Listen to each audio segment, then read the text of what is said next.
Internet, Eric here. Taking a break from anything Friday the 13th and Nightmare on Elm Street related on my channel for a little bit. And I thought I'd go back to my Is It Worth the Hate series. Is It Worth the Hate is where I finally sit down and watch a film either for the first time or for the first time in maybe decades and see, is it really worth the hate that critics give it, fans give it, producers give it, anybody gives it. And I've done some on this channel before. I've done Leprechaun 4, the most recent Fantastic Four movie, and you can't really see through the glare, but today I'm going to talk about Cutthroat Island. Cutthroat Island came out in 1995 with Gina Davis. There you go. Gina Davis, Matthew Modine. If you're new to my channel, welcome. I do discuss plot spoilers and specific scenes, what have you. Don't own this film. Got it from Netflix, and as you can see, it's pretty much bare bones, even with the cover art. So, basic plot is, I'll read it as what Netflix says. The 1600s, when the men were daring, and so were the women. Gina Davis and Matthew Modine deliver non-stop action and adventure in this swashbuckling saga of ruthless pirates, buried treasure, and bloodthirsty betrayal.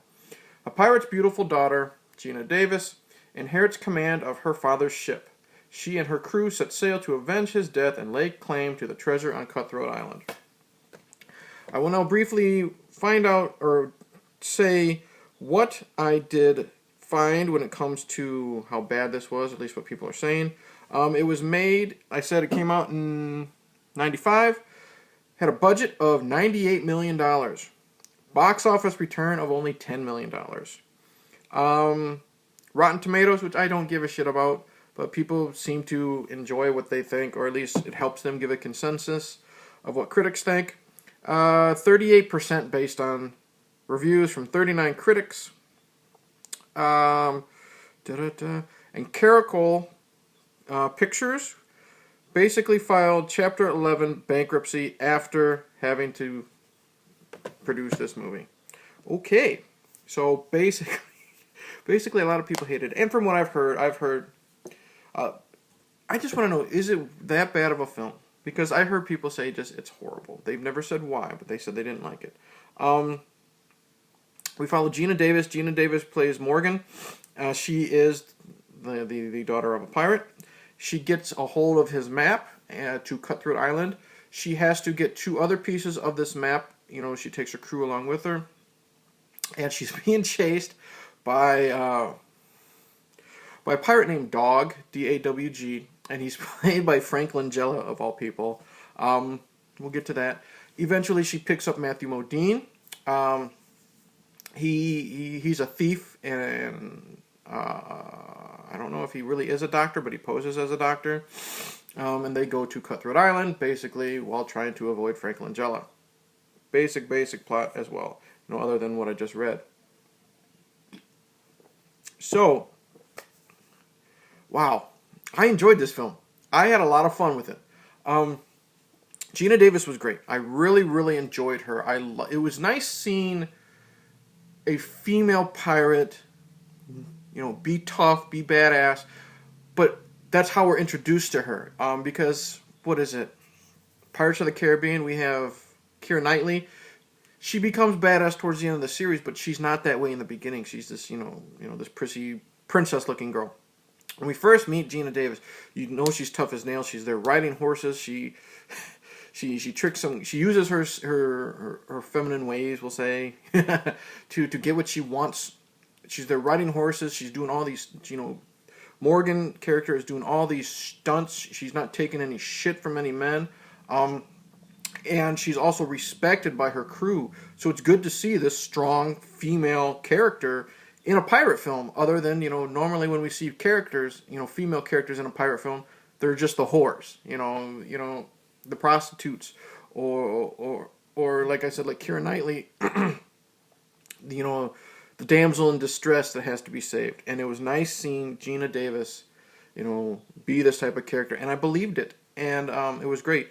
Matthew Modine, he was okay. The problem I have with Matthew Modine, he wasn't bad, he wasn't good. A lot of you may know him from Full Metal Jacket, or he was Eleven's Papa in Stranger Things. He was okay. My only problem with him is just the way they had him look. The pencil thin, conquistador mustache and beard, the long blonde hair, and he uses a sword and he's good at fencing. He was Wesley from Princess Bride. I didn't think him and Gina Davis had a lot of chemistry together. It wasn't horrible.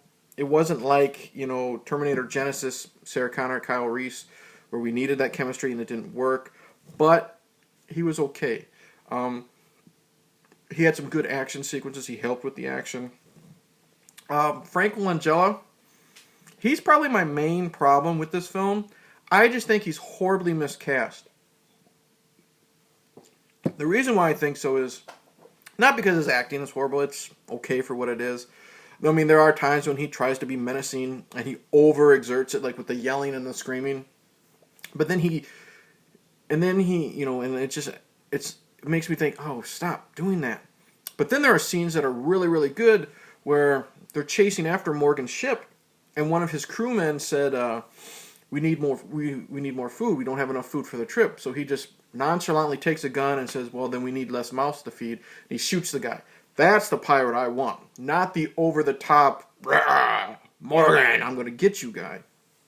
Plus, to me, he didn't look like a pirate. You have these pirates with these scraggly beards and the long hair, and they're dirty and disgusting and mean and vile-looking. Or they're like Morgans, and, they got the bandanas, or they got the tattooed faces and the muscles, or just all that. He looked too clean-cut for me. He has this buzz cut and this cleanly kept goatee. Just didn't buy it. Didn't hate his character, I just didn't buy the actor playing him. There's some side characters on Morgan's crew that I really like. I like the black actor who was, what was his name? Big John from Fried Green Tomatoes. Really loyal to Morgan. I liked it. He was her protector. There was also the crew member who had all the facial tattoos. Really badass. I loved how he also respected Morgan. It's cool seeing these guys respect a woman in charge of the ship. They're not using it like, oh, that woman, she should be making my sandwiches, this and that. It was nice seeing that in like a pirate film because, like I said, they're always wenches. And I like this guy with the tattoos, the bald guy, big muscles with the tattoos, because he is imposing. He looks scary. And then he's in some good fight scenes. I love when he and the one guy from Langella's crew are fighting, and they're fighting by I'll call it the fucking steering wheel. I don't know nautical things. And he gets his arm put in, in between it, and the Langella's guy pulls it down and breaks his arm. And then he gets out, he gets saved by Christopher Masterson from Malcolm in the Middle, of all people. And then he is in turn grabs Frank Langella's crewman or whatever, puts his head in it, and awesome. So yeah, I like her crew. Christopher Masterson, he's okay, being the cabin boy or whatever he was. He was fine. And she has a monkey, so you can't go wrong with monkeys. The pace is really good. This clocked in, I think, at a little over 2 hours, counting the credits. Pacing was really good. I was never bored. I never felt it dragged. And lots of times with pirate movies, in this era, it drags a lot. There's a lot of action, and you're waiting. Action, then you're waiting. Not with this. It flowed really well. I'm a big Rennie Harlan fan. He can direct action. I've reviewed a lot of his movies on this channel, and I've only given him basically, it was either a thumbs down or a very weak thumbs up for 12 rounds. But he did really good. I liked his wide shots of them riding the horses on the beach from wherever they are. The places they filmed were fantastic, just the way it looked. I love the sets. The pirate ships were awesome. The towns that they were in, so great. I could see why it cost almost a fucking $100 million to make. They got their money's worth from the locales and from the sets. Beautiful looking, really, really cool. Let's see here. The stunts, I really enjoyed. Holy shit. The fight scenes, you know, the final battle on the two, you know, by the end of it, the two pirate ships are together, intertwined or whatever, and you got the two armies fighting each other. It's bad. It's fist fights, it's gun fights, it's sword fights. It's awesome. It's in your face. Some of it's brutal. Some surprises out of nowhere. Shots. Really, really good. I liked the final fight between Frank Langella and Gina Davis when they're on top of the mast. It didn't end up how I thought it would end up. It was really cool. The very first major stunt when let's see, Matthew Modine is a thief, I said, and he gets caught. He's put up for auction. They need someone to speak Latin. They think he can do it. So Gina Davis's group, they buy him, and they need to get him out, to safety. And it's this, their mission turns into a big clusterfuck, and it's just great. They're the guns fighting from the I guess the British Army, I don't know, are shooting at them. They're running away, jumping on carriages, and as they're escaping, Gina Davis is driving the carriage. You got the redcoats, or I'm just gonna call them the redcoats. I'm probably wrong. Jumps on the back. She gives the reins to Matthew Modine. She's beating the shit out of them on the top, knocking them off. And then there's a cool scene and a cool freaking stunt. I don't know if it was really Modine and Davis that did this. It sure looked like it. It's they're running under like an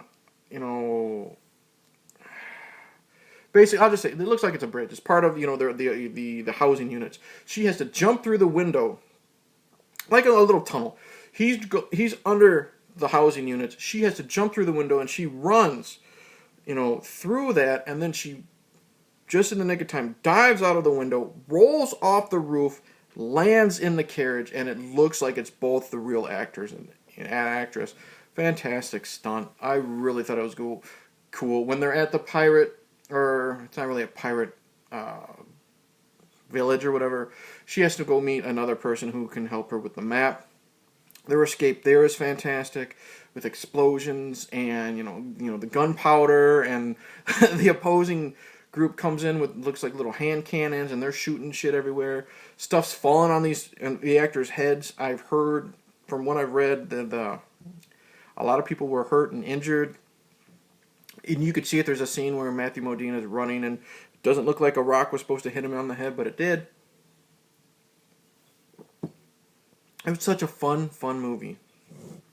I don't get why a lot of people... I think maybe it gets a lot of crap because of its huge budget and its very little return in the box office, because...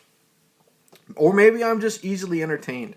I really liked Cutthroat Island. There really is the scenes where they're taking the pirate ship, their ship, and they're going through this horrible hurricane or whatever it is. The shit that this crew had to go through with the water on them.